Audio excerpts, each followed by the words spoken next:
and gents, from the nice folks at Tone King, it is the Royalist Mark 1, 2, 3, Mark 3. Definitely British voiced amplifier, 2 EL34s.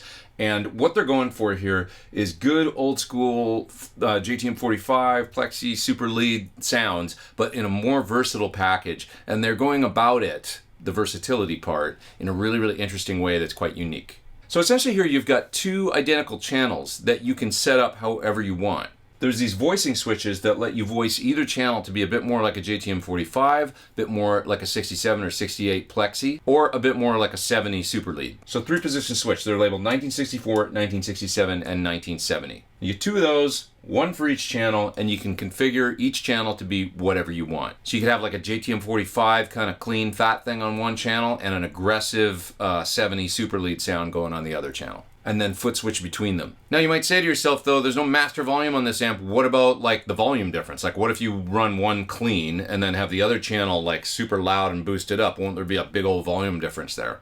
This amp has built in the great Tone King attenuator, one of my favorite attenuators that I've ever tried. It's a reactive attenuator that really keeps the sound and the feel super, super similar to when the amp is just wide open into the speaker cabinet. But you can attenuate all the way down to super low, like bedroom volume levels. So it's a great way to keep the Plexi circuit intact and then still provide a way to control volume. You've got the attenuator after the whole amplifier. So this will allow you to set up a great clean sound and then a great lead sound, and then attenuate possibly, let's say, the lead sound down to match the much lower volume clean channel. It works beautifully in practice. It's super simple, and I'm going to show you how it sounds. Just a couple more things before we get to the tones. You've got a pull fat on both of the 2 channels volume. That allows you to switch in kind of a fatter mode that's great for single coils. So on the first guitar part in the song at the beginning of the video, I was in the 1964 kind of JTM 45 mode, and I had the fat engaged because I was playing the bridge single coil on a Strat style guitar. It's traditionally kind of like a thin sounding pickup and can be a little bit, you know,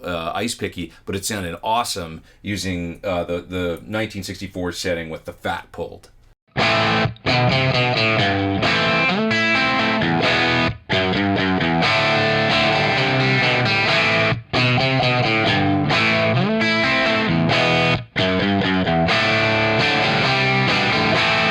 Now there's no effect loop or not that many bells and whistles or anything like that. There is a direct out if you want to run like a slaved rig or something like that, but no effects loops. They keep the sound really pure, and the amplifier is really at the core very basic and simple, just with some really cool versatility via the voicing switches as well as the fat switches, the 2 channels, and the dual attenuators. So I'm going to solo some of those parts from the track at the beginning of the video outside of the mix because I used all 3 modes, 64, 67, and 70, with some different guitars. I want you to hear all those sounds clearly, and then I'm also going to play more through the amp, turn some knobs and stuff. All right, let's get on with it. It is the Tone King Royalist Mark III.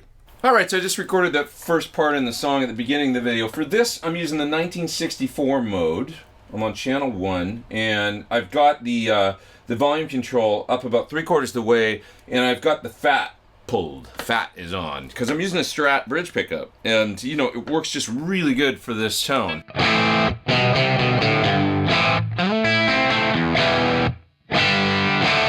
You know, it's a big fat sound for a Strat bridge pickup. Now if I push in that fat control,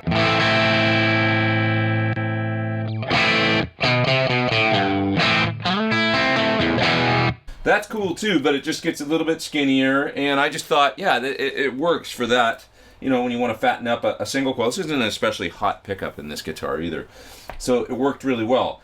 Now, let me show you what's going on with the attenuator, because I'm using it down, I think in the 2nd click down, yeah. So, and I've got the high frequency boost on, because that sounded best to me. It's not really, it's so subtle, the high frequency thing. So, first of all, I'm going to show you what that sounds like when I turn it on and off.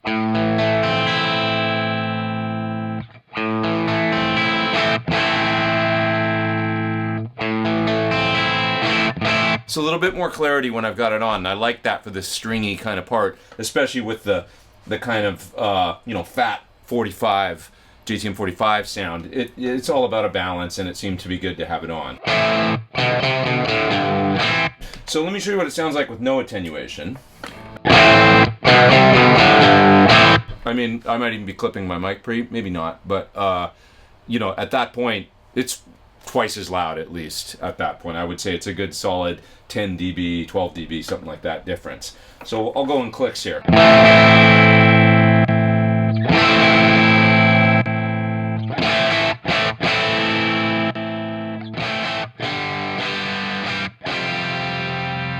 So you can hear how you can really get the volume of the amp down, and you know, they're just going at it a different way. No master volume. It's you know, old school, just volume and tone controls. But then the high tech comes here at the back end, where you've got the really good, really transparent Tone King attenuator to take care of the volume and get you down into, you know, reasonable volumes. You don't get kicked out of your home or out of the club.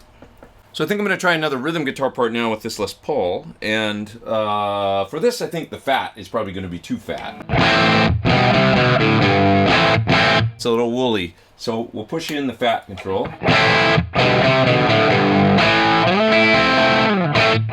And I might want to actually just maybe back the gain down a hair, but go to one of the other settings, like the 67 mode.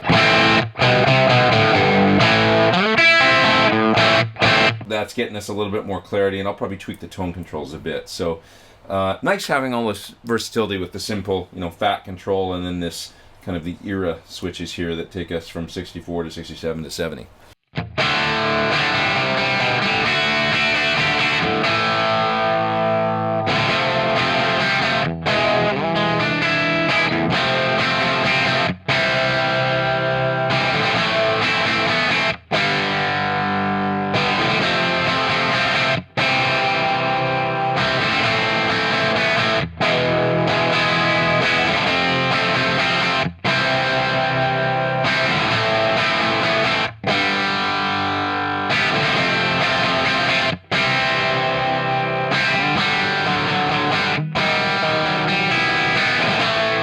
Alright, so yeah, I got a sound dialed in with the volume 1 on about 6, treble up on about 6. I got the mids 3/4 of the way up, the bass is on about 11 o'clock, and the presence is on about 11:30. And I'm in the middle setting here, the 67 setting, and I've got kind of full old school AC/DC.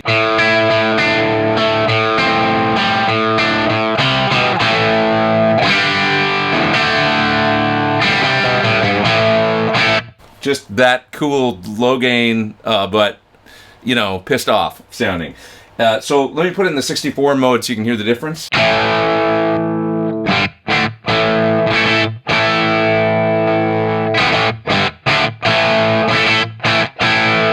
Right, a few years later, amps are getting angrier that we're coming from England, and it's just such a great sound. Let me take the volume from here up to about, well, I'll just bring it up gradually.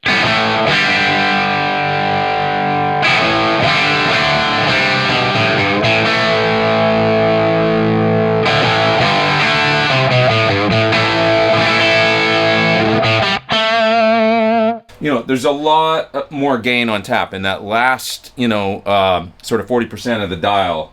It's just, there's a whole range and shade of, you know, distortion in there for you to experiment with.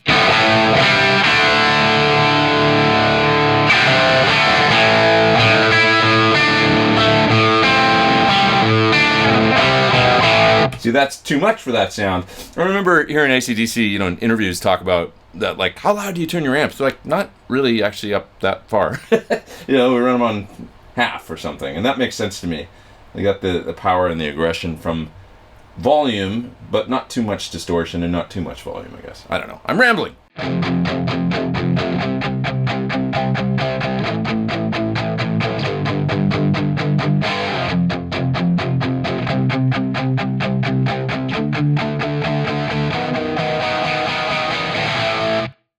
Alright, so I just played some aggressive eighth notes, and for this I used the most sort of aggressive setting, which is the 1970s setting.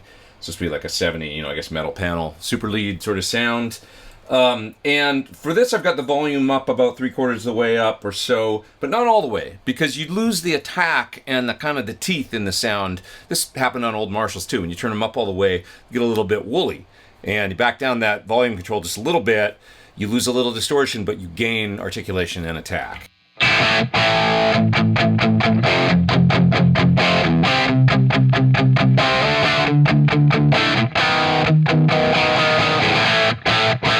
Right right, if I turned it on 10.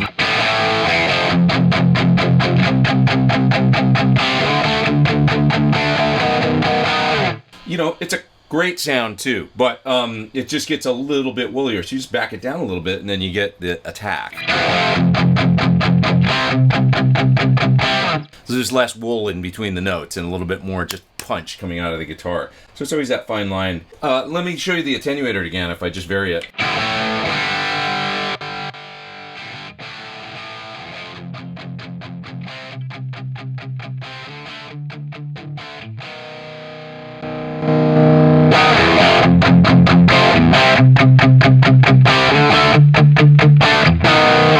You know, big difference in volume there when it's all the way up. So you can definitely get this amp down to, you know, what you would call bedroom volume, I guess, or practicing at home. I mean, it's a great old school sounding amp that's a nice alternative to getting an outboard attenuator or an outboard load box or something like that if you want to play, you know, vintage sounding tones, but at a reasonable volume, and it puts it all in one package, so it's just really grab and go and easy. For the last solo in the tune, I'm on the 70 setting, and I've got the gain cranked up all the way, and I've got everything kind of cranked up. I'm almost in Van Halen mode for this, and I also hit a pedal, because I just wanted more.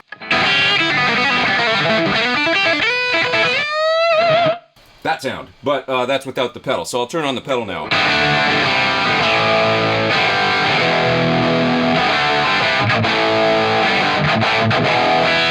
So that's just adding that extra layer of mids and stuff, and I did a...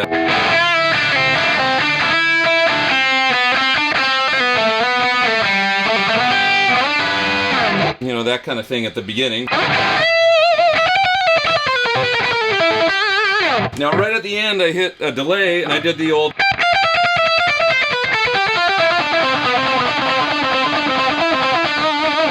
You know, one of those. And just kind of played whatever, but it seemed to work.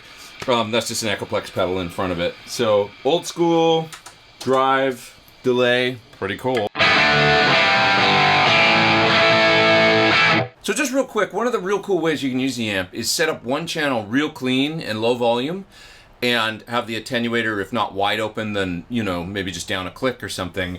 And then you can use the other channel cranked way, way up, you know, maybe in the 1970s setting, maybe hit it with a pedal for lead, but run the attenuator a little lower, maybe one click lower, I think, on that second channel. And then you can get this great balance of clean, dirty, and it's got this true plexi kind of thing. So right now I'm on the cleaner channel, I'm on the 1967 setting actually, and it sounds like this.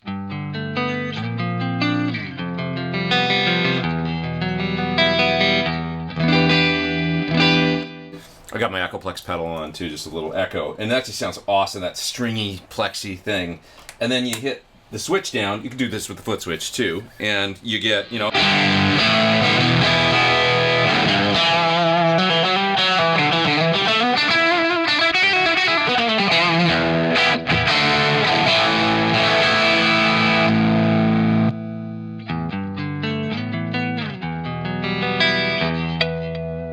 So really cool how you can go from, you know, that, I mean, and it sounds legit, right? Like, that's the cool thing about it, is it's got that real, you know, 50 watt plexi or JTM 45 thing going on. And just with the voicings and stuff, it's just really cool. So yeah, 1967 setting on the rhythm sound.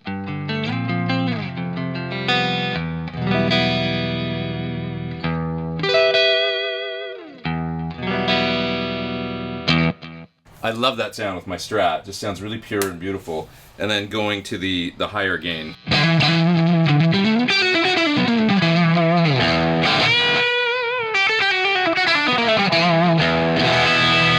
And then of course I could hit that with a pedal.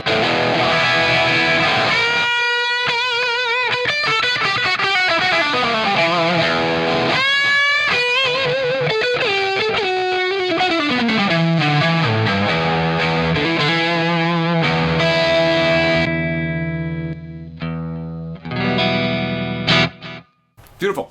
Thanks for watching my video on the Royalist Mark III. Just a killer dual EL34 British flavored amp that has great vintage, like legit vintage plexi tones, but allows you to control the volume and get some versatility going in ways that you just can't with an old school amplifier. The tone stays really, really pure. The attenuators are really transparent. So if you're an old Marshall junkie or an old British amp junkie, you got to give this one a listen. It's really a cool package. Check it out further. That link down there in the video description below. You can click there and it'll take you to more info about the Royalist Mark III. Thanks for watching, rockers. I am Pete Thorn. Take care. Over now.